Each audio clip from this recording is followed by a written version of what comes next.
My name is Brent Billingsley, aka Mr. B, they call me, and I am the CEO of ART, which is a acrostic for Art, Reconciliation, Truth, and Empowerment. So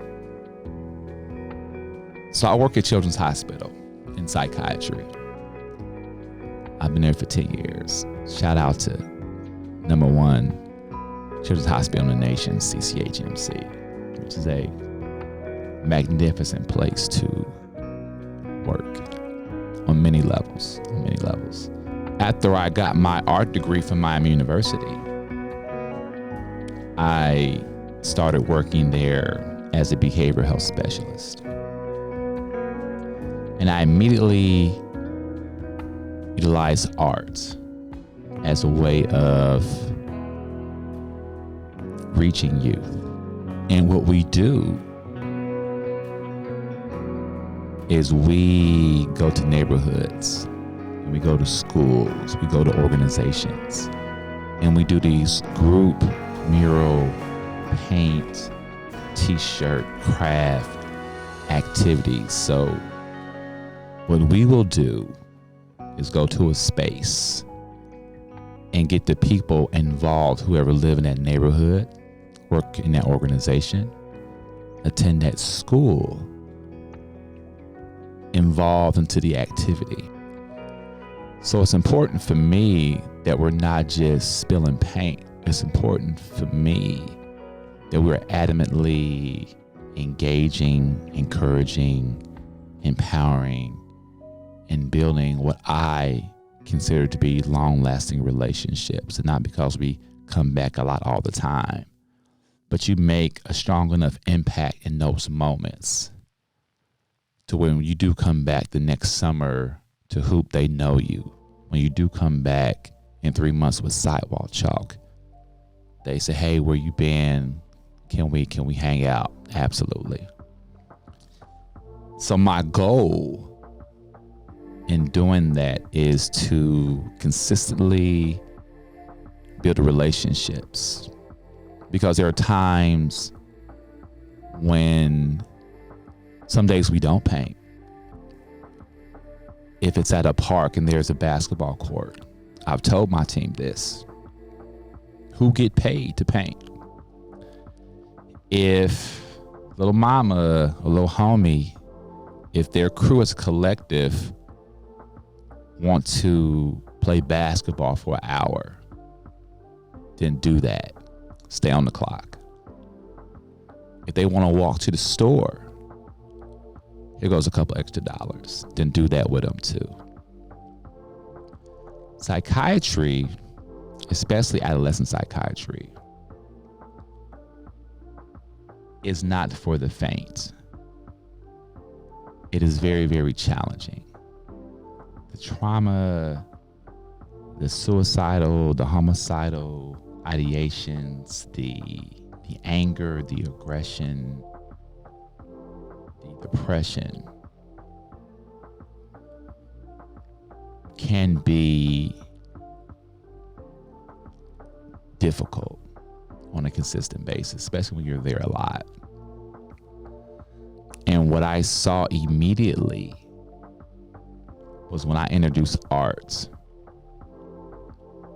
it helped kids drain off emotions. And art, as it pertains to art, poetry, crafting, there's a lot of things about art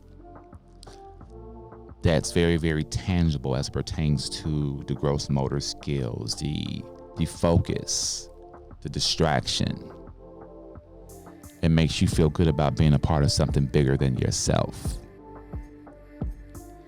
And I saw a shift in affect and in countenance come from kids that said they never knew they were an artist. And my philosophy is everybody's an artist. It depends on what medium do you use. And they felt good about creating.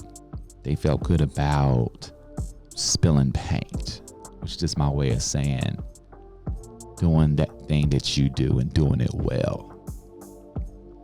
They felt good about somebody telling them that their work was beautiful. They felt empowered. And my goal seeing that was, if I can do this here in this very, very challenging space, then I can do it anywhere.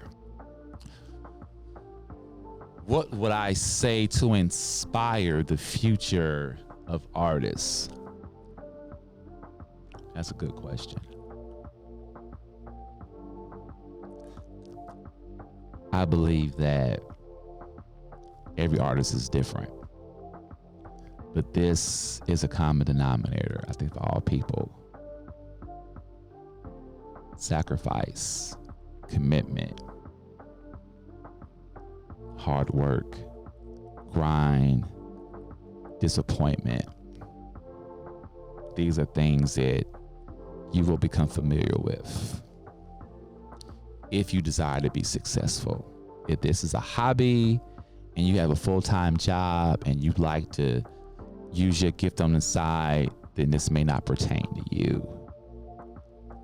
But if you want every gift you've been given to manifest, then you will have to practice.